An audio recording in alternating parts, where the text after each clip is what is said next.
Hello friends, welcome to my study blog channel. हम लोग हिंदी साहित्य में आदिकाल को सीक्वेंस वाइज देख रहे हैं। हमने देखा कि हिंदी साहित्य की शुरुआत 19वीं शताब्दी में शुरू हुई लिखना, जिसको सर्वप्रथम लिखा है गारफादर ताशी ने फ्रेंच भाषा में लिखा है।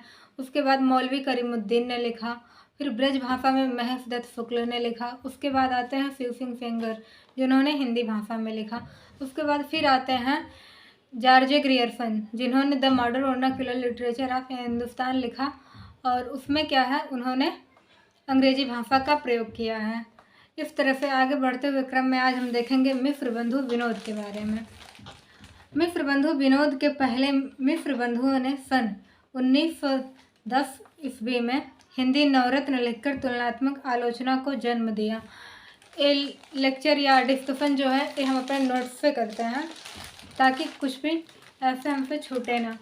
हर एक जो भी इम्पोर्टेंट बिंदु हैं उन सब पे हम ऐसे उसको बता सकें, आपके साथ में डिस्कस कर सकें, और आप भी चेक कर पाएँ कि आपने क्या छोड़ा है और हम क्या न्यू बता रहे हैं।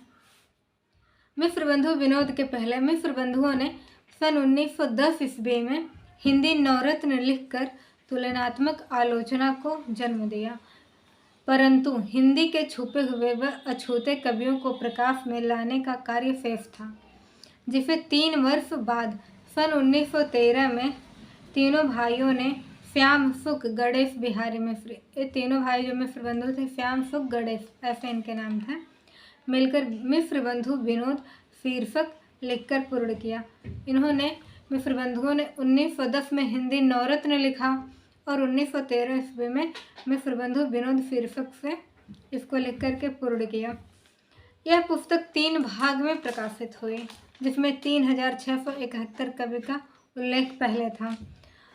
इसके चौथे भाग का प्रकाशन 1934 ईस्वी में हुआ। 4551 कवि, लगभग 5000 कवि जो हैं इस चौथे भाग में अब तक इन्होंने सम्मिलित कर लिए थे, और 8 से अधिक कालखंडों में इन्होंने हिंदी साहित्य को विभाजित किया था। मिस्र बंधुओं ने काल विभाजन यहीं से शुरू होता है। इसके पहले कौन, जॉर्ज ग्रियर्सन ने किया था। अभी हम देखते हैं जिन्होंने चारण काल कहा था हिंदी साहित्य के पहले काल को, आदिकाल को। अब हम देखेंगे आचार्य रामचंद्र शुक्ल का कथन क्या कहते हैं मिस्र बंधु विनोद के बारे में। इन्होंने कहा, कवियों का परिचयात्मक विवरण मैंने प्रायः मिस्र बंधु विनोद से लिखा है। रामचंद्र शुक्ल जी ने भी हिंदी साहित्य का इतिहास लिखा है, तो ये कहते हैं कि कवियों का परिचयात्मक विवरण जो है वो मैंने प्रायः मिस्र बंधु विनोद से ही लिया है। नामवर सिंह कहते हैं मिस्र बंधु विनोद के बारे में, मिस्र बंधु विनोद को साहित्य का पंचांग कहा है। नामवर सिंह ने मिस्र बंधु विनोद को क्या कहा है, हिंदी साहित्य का पंचांग कहा है। मिस्र बंधु विनोद ने सारंगधर को ब्रज भाषा का पहला कवि माना है। सारंगधर को पहला कवि किसने माना है, तो मिस्र बंधु विनोद ने माना है। और गोरखनाथ को प्रथम गद्य लेखक माना है। कवि और लेखक में अंतर होता है। सारंगधर को पहला ब्रज भाषा का कवि माना है, और प्रथम गद्य लेखक जो माना है गोरखनाथ को माना है, जबकि हिंदी का प्रथम कवि पुष्प व पुंड को माना है। हिंदी का पहला कवि किसको माना है, पुष्प या पुंड को, जो अप्राप्य हैं, जिनके बारे में पता नहीं चला है। इन्हीं को शिव सिंह सेंगर ने भी माना था। आगे देखते हैं आचार्य रामचंद्र शुक्ल जी के बारे में, एकदम अच्छे से आराम से देखेंगे इनके बारे में।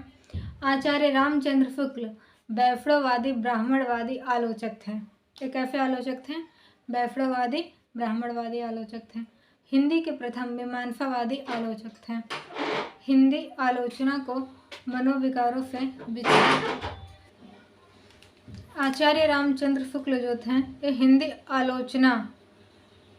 हिंदी के प्रथम मीमांसावादी आलोचक थे, और हिंदी आलोचना को मनोविकारों से विचार की पृष्ठभूमि पर आचार्य रामचंद्र शुक्ल जी लाए थे। और इनके बारे में है, सबसे तीव्र व झंझावातों का निडर रूप से व्याख्या करने वाले आचार्य रामचंद्र शुक्ल जी थे।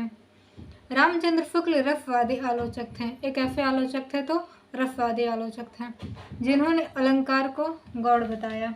अलंकार को गौड़ किसने बताया है, आचार्य रामचंद्र शुक्ल जी ने। आचार्य रामचंद्र शुक्ल 1929 ईस्वी में नागरी प्रचारिणी सभा काफी के तत्वाधान से हिंदी शब्द सागर की भूमिका में इनका इतिहास ग्रंथ प्रकाशित हुआ। आचार्य रामचंद्र शुक्ल जी का इतिहास ग्रंथ कब प्रकाशित हुआ? तो 1929 ईस्वी में। किस पत्रिका में? तो काफी नागरी प्रचारिणी पत्रिका, काफी नागरी प्रचारिणी सभा काफी के तत्वाधान में ये प्रकाशित हुआ, जिसका शीर्षक था हिंदी साहित्य का विकास। भूमिका क्या थी? पहले हिंदी शब्द सागर की भूमिका, जिसका शीर्षक क्या था? हिंदी साहित्य का विकास है।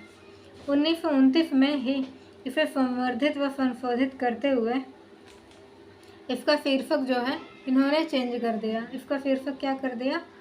हिंदी साहित्य का इतिहास। पहले क्या था? विकास, अब हो गया इतिहास। हिंदी साहित्य का विकास पहले था इनके हिंदी साहित्य के इतिहास का नाम, बाद में हिंदी साहित्य का इतिहास शीर्षक से प्रकाशित करवाया।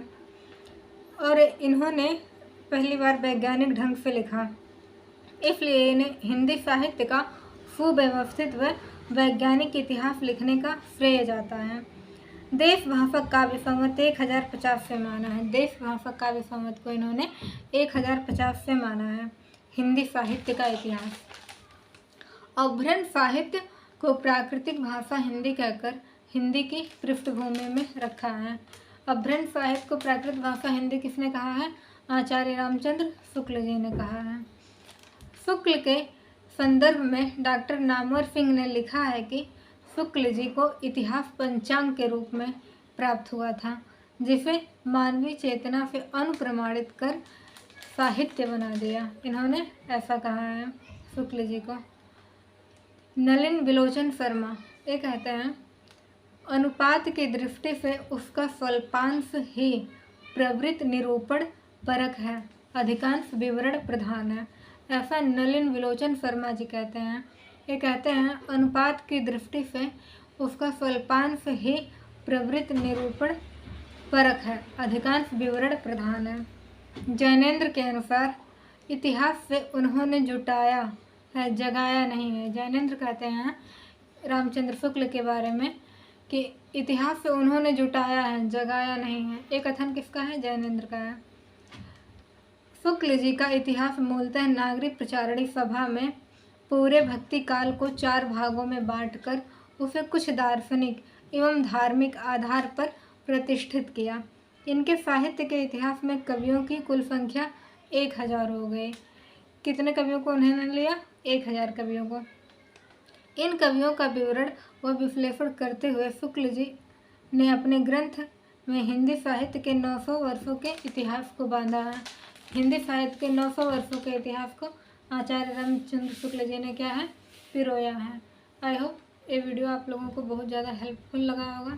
Thank you.